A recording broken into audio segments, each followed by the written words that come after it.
Halo semuanya, jadi di sini kita mau ngejelasin tentang El Nino dan La Nina fenomena. Nah, sebelum kita mengenal, alangkah baiknya kita memperkenalkan diri terlebih dahulu. Nama saya Olga Wulandari.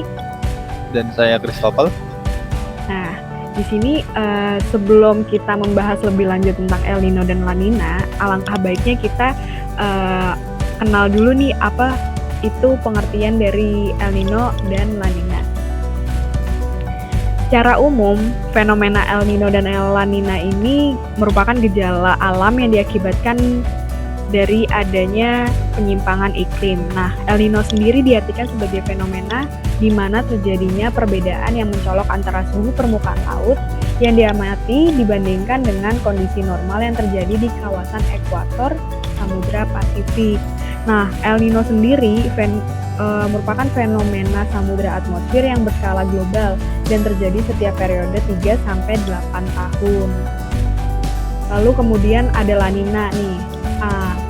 Belum masnya. Nah, La Nina ini merupakan kebalikannya dari El Nino, di mana suhu permukaan laut di lautan Pasifik itu mengalami penurunan. Nah, La Nina sendiri sebetulnya tidak dapat dilihat di wilayah Pasifik, serta periode terjadinya yang berubah-ubah dengan rata-rata periode 3 tahun sampai 7 tahun, di mana fenomena ini dapat bertahan hingga 12 bulan sampai 36 bulan.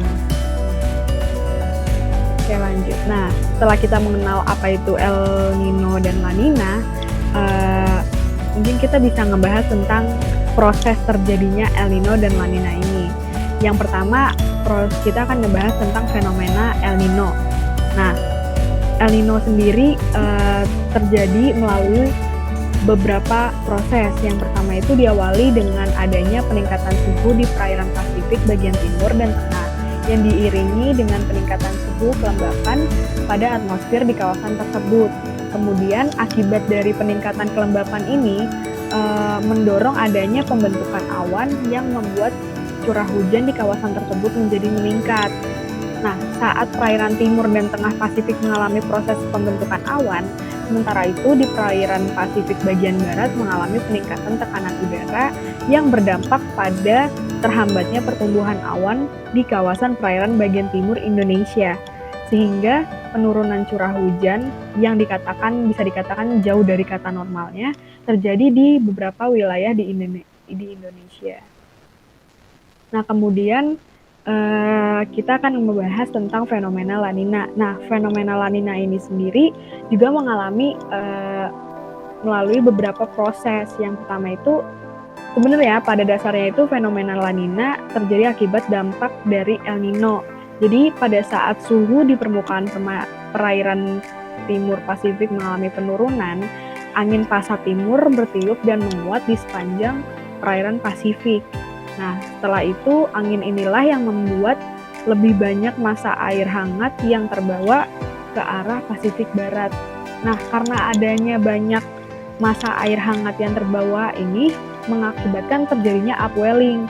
Nah, kita tahu bahwa upwelling ini merupakan proses terjadinya di mana massa air dingin di bagian timur Pasifik itu bergerak ke atas dan menggantikan massa air hangat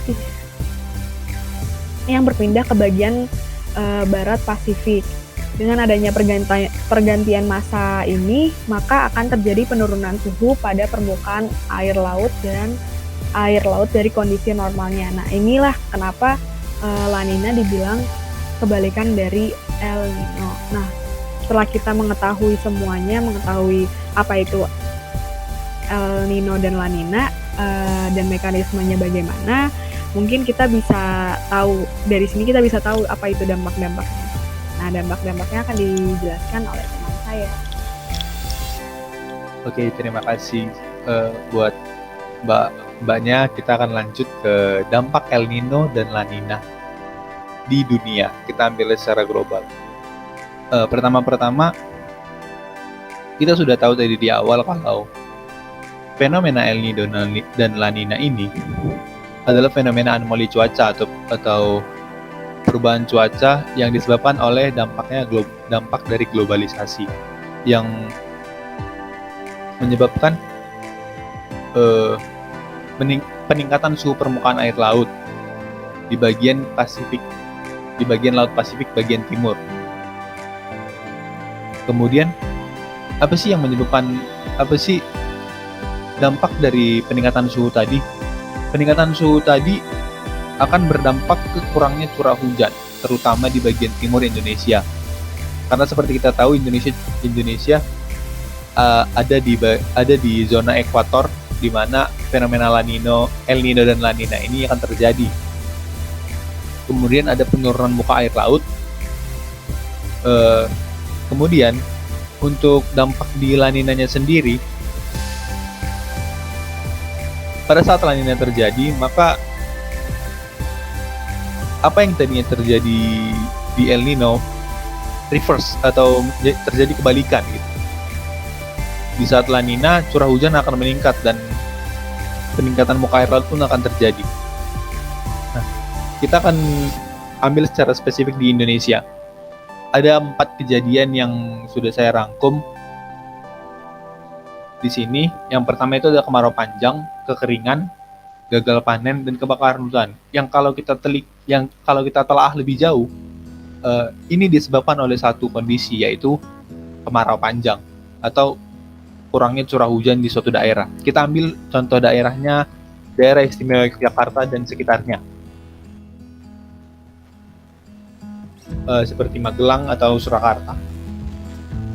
Di daerah sini mayoritas penduduk adalah seorang petani atau bekerja sebagai petani. Pengaruh apa yang terjadi pada sektor pertanian itu sangat terasa jelas ketika fenomena El Nino terjadi.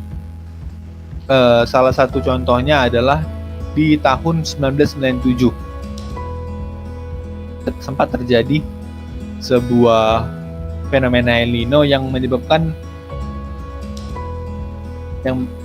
tadi ada kekeringan dan gagal panen. Pada saat curah hujan berkurang, terjadinya kemarau panjang, sawah-sawah pun kekurangan air, sungai mengering,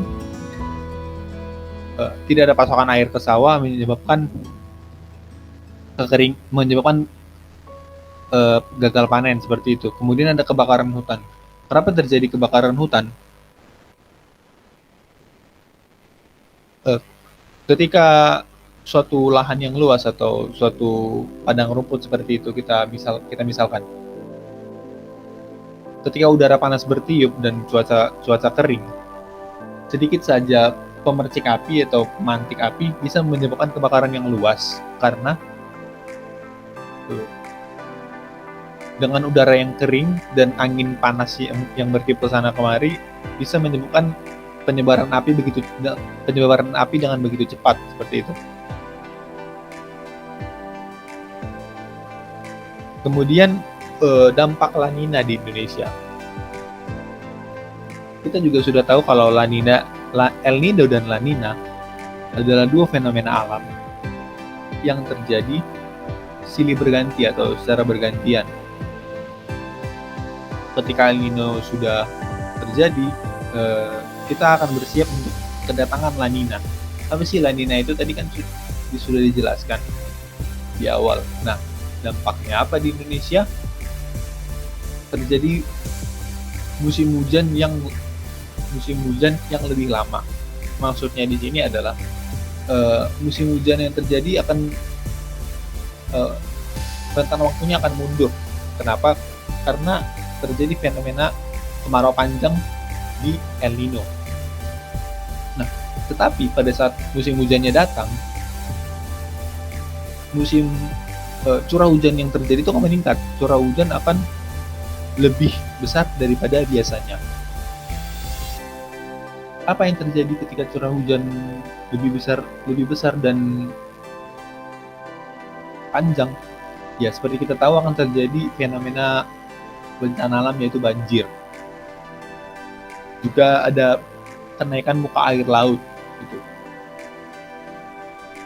Nah, ketika curah hujannya meningkat, tidak ada matahari, udara lembab, maka produksi garam dan industri-industri lain yang memerlukan matahari untuk menjemur atau segala dan semacamnya akan menurun. Nah, itu terjadi di perairan Sumatera Barat. Menurut data di saat kejadian El Nino di Sumatera Barat, kondisi permukaan perairan Sumatera Barat pada saat El Nino itu mengalami penurunan dengan rata-rata nilai sekitar 1,52 meter, sedangkan pada saat El Nino terjadi penaikan muka air laut dengan rata-rata sekitar 1,63 meter gitu. Nah, dari semua penjelasan yang tadi kita bisa narik sebuah kesimpulan nih. Yang pertama, fenomena El Nino dan La Nina merupakan fenomena global yang memiliki dampak secara langsung berpengaruh pada global dan juga dampak secara langsung kepada Indonesia, negara kita sendiri. Dan yang kedua ini peristiwa El Nino dan La Nina ini sebetulnya emang peristiwa yang nggak bisa kita hindarin gitu. Jadi tapi kita bisa deteksi lebih awal agar negara-negara itu bisa siap gitu buat melakukan persiapan untuk mengatasi mitigasi bencana yang akan terjadi akibat dari El Nino dan La Nina itu sendiri. Oke, kita udah di akhir penjelasan nih. Oke, terima kasih buat kalian semua yang sudah mendengarkan sampai sejauh ini. Semoga apa yang kami sampaikan bisa bermanfaat dan kita bisa lebih mengenal apa itu fenomena El Nino dan La Nina. Sekian dari kami, terima kasih.